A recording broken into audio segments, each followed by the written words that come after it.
Today, we're making scratch-made brat patties with caramelized beer onions, creamy beer cheese, all on a toasted King's Hawaiian roll with some special sauce. This may be the best brat slider I've ever made. For these brat patties, I'm starting with a pork butt. It has a great lean to fat ratio for making brats, which helps keep the patties juicy and gives them a better texture after grinding. I only need about 4.4 pounds or 2 kilograms for this recipe, so I'll save the rest for another cook later. And if you don't have a grinder, you can absolutely use store-bought ground pork and still make an awesome brat patty. And I'll give you another hack a little later in the video. I'm cutting the pork butt into cubes that are small enough to fit through the throat of my grinder, so it feeds through easier. After I cube them all up, I'm going to throw them in the freezer for about 45 minutes, along with the grinder parts. Keeping everything cold helps give you a cleaner grind and a better texture and stops the meat from smearing and clogging up the grinder. After about 45 minutes in the freezer, the meat and grinder parts are nice and cold. I'm running everything through a coarse grinding plate. Since we'll be mixing the brat mixture later, the coarse grind helps keep a better texture without turning the meat mushy. You want the meat to be cold the entire time here, so the fat stays firm and grinds clean. So to this 2 kilogram or 4.4 pound of ground pork butt, I'm adding 38 grams of kosher salt, 10 grams of white pepper, 5 grams of ground ginger, 10 grams of granulated garlic, 6 grams of ground mustard, 2 grams of nutmeg,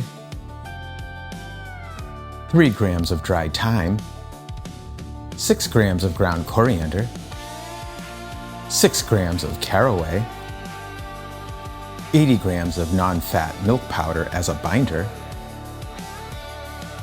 and 200 grams of heavy cream. Now, you could mix this by hand, but I'm going to be using the paddle attachment to the stand mixer. It just saves time, but more importantly, it keeps everything evenly combined without overworking it. After mixing, I let it rest in the refrigerator overnight so the flavors can come together. And now for the caramelized beer onions. First, I cut off both ends of the onions so it sits flat on the cutting board. Then, I stand it up and slice right down the middle. I then remove the peel and usually the first outer layer. You just want clean, fresh layers for even cooking. Now, I lay each half flat on the board. And I'm cutting 1/4-inch slices for this. Once I get toward the end of the onion, I turn it on its side so it stays stable and I can finish slicing it more safely. Next, I'm caramelizing these onions in a stainless steel pan with a little olive oil. Then, I'm adding some kosher salt to help sweat them down.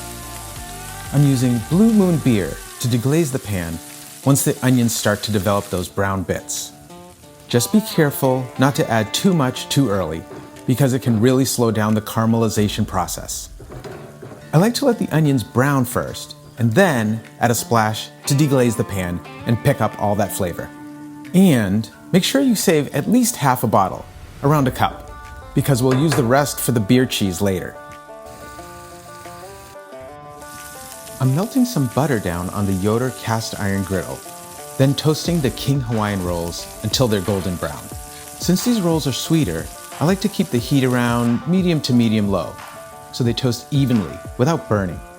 I move them around in the butter to make sure I get a nice even distribution. Also, I like getting the bread done first, so it has a little time to cool down before we build the sandwich. That helps keep the rolls from getting soggy once the meat, beer cheese, onions, and special sauce go on. After I remove the brat mix from the refrigerator, I form them into 2-ounce patties and pack them together firmly so they hold up during the cook. I like the 2-ounce size because they fit perfectly on King Hawaiian rolls. Once they're formed, I keep them in the refrigerator until it's time to cook. Keeping the patties cold helps them hold their shape and makes them easier to handle on my Yoder cast iron griddle. While the patties chill in the refrigerator, I start working on the beer cheese.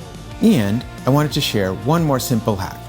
If you don't have the time to make homemade brat meat, you can also easily use Johnsonville brats. Remove the casing and form the meat into patties. And now for the beer cheese. I like using fresh ingredients whenever possible, so I'm starting with 1 clove of fresh garlic. I like to finely mince or microplane it so it blends smoothly into the sauce and gives you a more even garlic flavor throughout. Next, I'm heading out to my hydroponic Dutch bucket system to grab a couple of fresh cayenne peppers. What I'm looking for is around 4 grams total. I'm going to finely chop those as well, so the heat distributes evenly throughout the beer cheese. Next come the cheeses. I'm using a blend of 4 ounces of sharp cheddar, 3 ounces of mozzarella, and 3 ounces of smoked Gouda. I like grating my own cheese because it melts cleaner and gives the sauce a smoother texture. The sharp cheddar gives it that classic bold cheddar flavor. The mozzarella helps create a smoother, creamier texture with a better melt. And the smoked Gouda adds a subtle, smoky richness that pairs really well with the brats. Blending these cheeses together gives you a sauce that's balanced, creamy, and packed with flavor.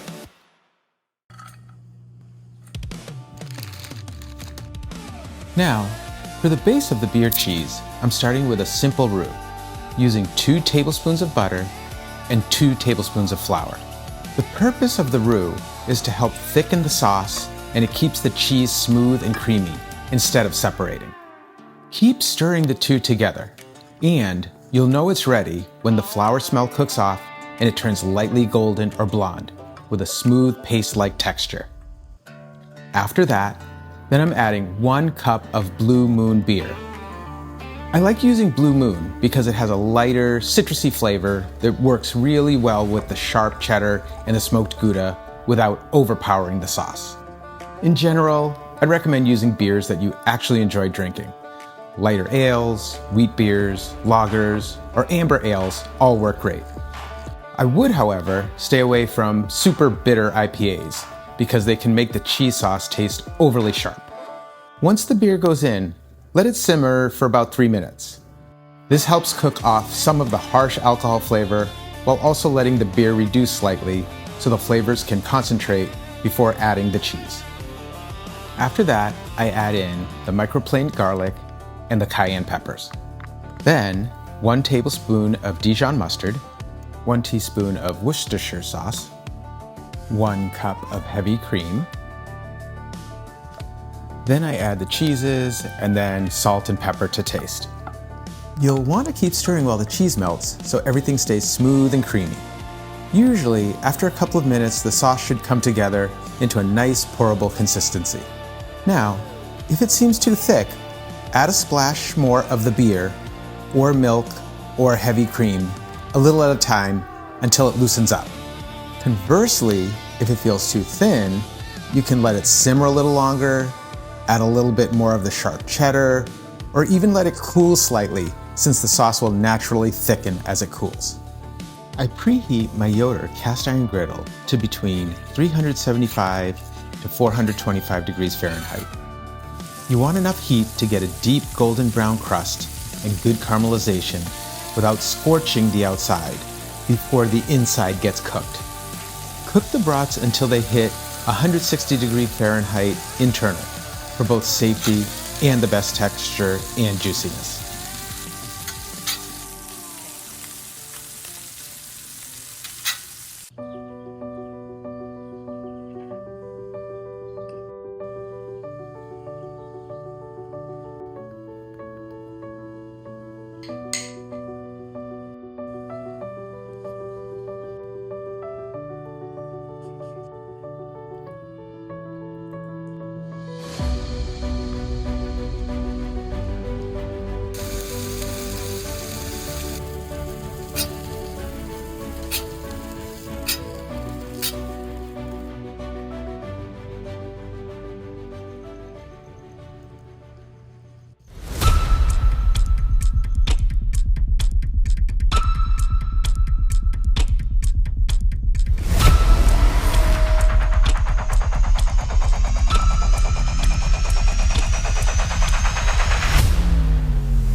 Okay, so let's give this a try. Excited about this one.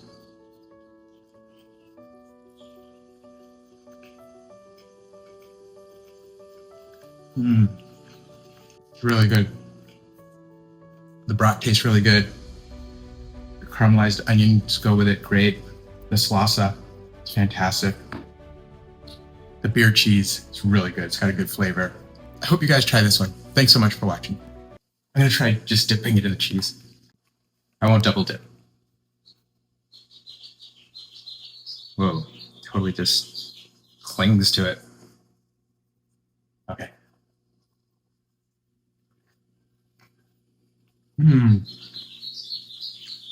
That's really good.